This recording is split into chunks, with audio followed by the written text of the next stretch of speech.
For centuries, we were told that Medusa was a monster, a woman with snakes instead of hair, whose gaze could turn men into stone. But what if the real monster in this story was never Medusa? In the oldest versions of the myth, the story begins not with Medusa, but with Perseus, a young man sent on an impossible mission by King Polydectes. The king, eager to rid himself of Perseus, demands the head of the most feared creature alive. In the pages of the Bibliotheca, Perseus's quest is laid out with the certainty of legend. He is not alone. The gods themselves shape his journey, placing their trust and their weapons in his hands. Hermes offers winged sandals to carry him across the world's edge. Hades lends his helm of darkness, a cap that renders its wearer unseen. Athena, the goddess of wisdom and war, provides a shield polished to a mirror shine, so Perseus can face the monster's gaze without meeting it head-on. Guided by prophecy and divine favor, Perseus travels to the world's end, where the Gorgons dwell in darkness. He moves with the confidence of someone chosen, his path cleared by the will of the gods. When he finds Medusa, she is sleeping. With Athena's shield reflecting her image, Perseus raises his blade and strikes. The monster's head is taken, her body left behind. In the eyes of the ancient storytellers, this is the victory of a hero. The gods approve. The king's challenge is met. The world is safe from the terror that once haunted its dreams. But beneath the surface of this triumph, something remains unspoken, a silence that echoes long after the sword falls. The story that survived was simple: Medusa, the monster, slain by the hero.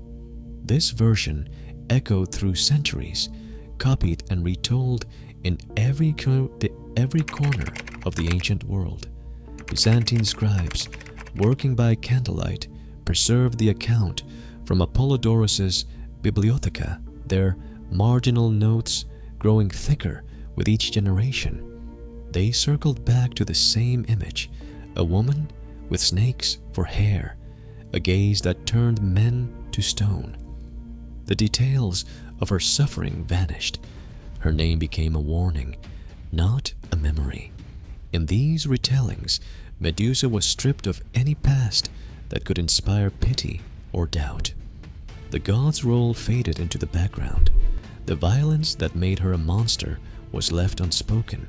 Instead, the myth hardened into a single, chilling summary.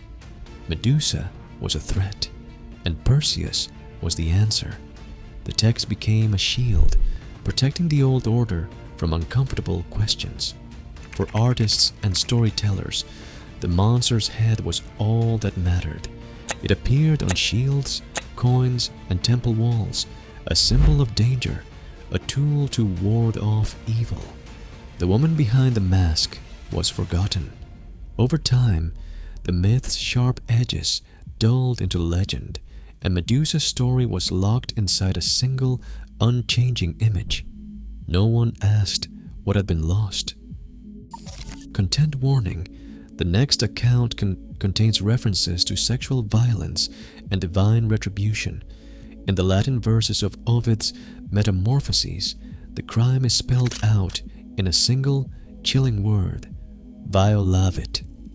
Poseidon, lord of the sea, forced himself upon Medusa inside the sacred walls of Athena's temple.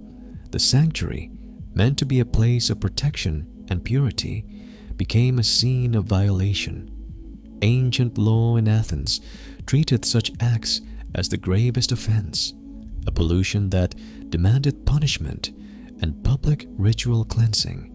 But in this myth, it is not the perpetrator who faces divine judgment. Instead, the wrath falls on the victim. Athena, protector of the temple, turns away from the violence, but cannot ignore the stain left on her sanctuary. In Ovid's telling, the goddess hides her eyes behind her aegis, refusing to witness the desecration. Then, in a flash of anger, she transforms Medusa's hair into living snakes. The punishment is swift and absolute. Medusa's beauty, once praised by poets and sculptors, is erased. Her gaze becomes a curse. Anyone who looks into her eyes is turned to stone, silenced forever. This was not justice. It was a warning. The gods enforced their own order, indifferent to the suffering of mortals caught in their disputes. Medusa, once a young woman with a future, is stripped of her humanity and cast out. The sacred law that should have protected her is twisted into a sentence.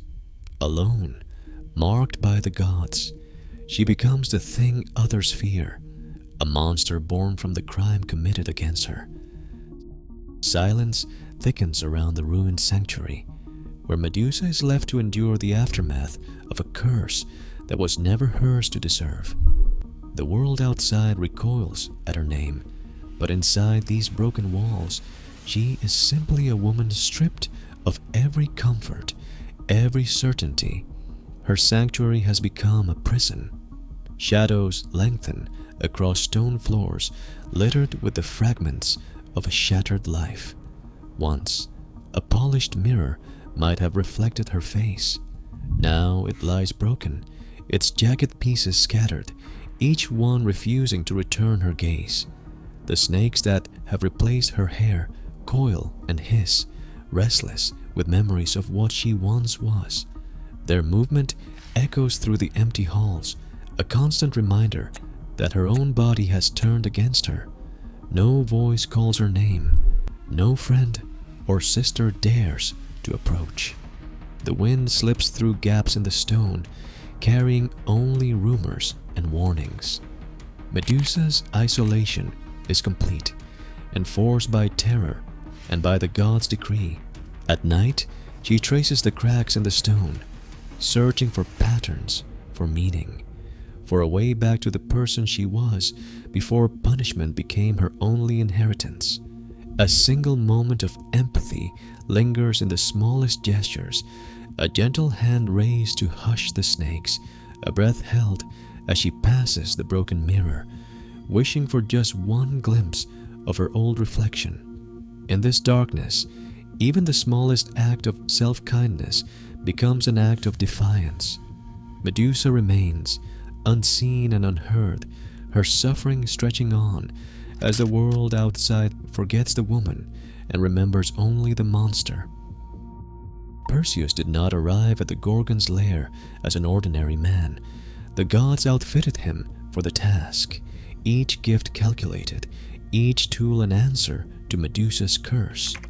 Hermes placed winged sandals at his feet, granting him flight far beyond mortal reach. Hades lent his helm of darkness, a cap that turned Perseus invisible, letting him slip through shadows unseen. Athena, whose anger had created Medusa's monstrous form, gave him a shield polished to a perfect mirror.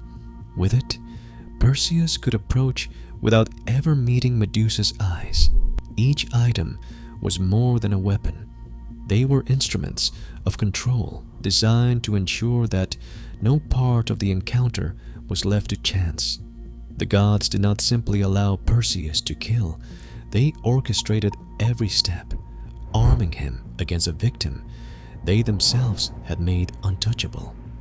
The shield's reflection, the sandal's speed, the helm's concealment, each gift erased the possibility of mercy or witness. Maybe Medusa was never the monster. Maybe she was proof that even the gods were afraid of the truth. Subscribe for more untold stories from the shadows of myth. The mirrored shield, held steady in Perseus's hands, did more than protect him from Medusa's gaze. It became a stage for a final, silent encounter. In that reflection, the world split in two. On one side, a hero guided by divine will. On the other, a woman whose voice had already been stolen. The gods watched as Perseus advanced, his every movement choreographed by gifts from those who had first marked Medusa for destruction. Her death was not a battle. It was an execution carried out under the unblinking eyes of immortals who demanded silence. Statues scattered across ancient ruins show bodies frozen in terror, faces twisted in the last instant before stone. They stand as silent witnesses, their stories locked away with hers. The mirrored shield did not only deflect danger, it erased the chance for understanding, turning a victim's final moments into a spectacle. In the end, the only reflection that remained was the one the gods allowed to survive. The question lingers: when the hero raises his blade, whose story is truly being preserved and whose is being erased? Maybe Medusa was never the monster. Maybe she was proof that even the gods were afraid of the truth. Subscribe for more untold stories from the shadows of myth. In every retelling, power decides who becomes a monster and who remains a victim in the shadows. Today, injustice thrives when we silence the stories that challenge authority. Maybe Medusa was never the monster. Maybe she was a proof that even the gods were afraid of the truth. Subscribe for more hidden truths.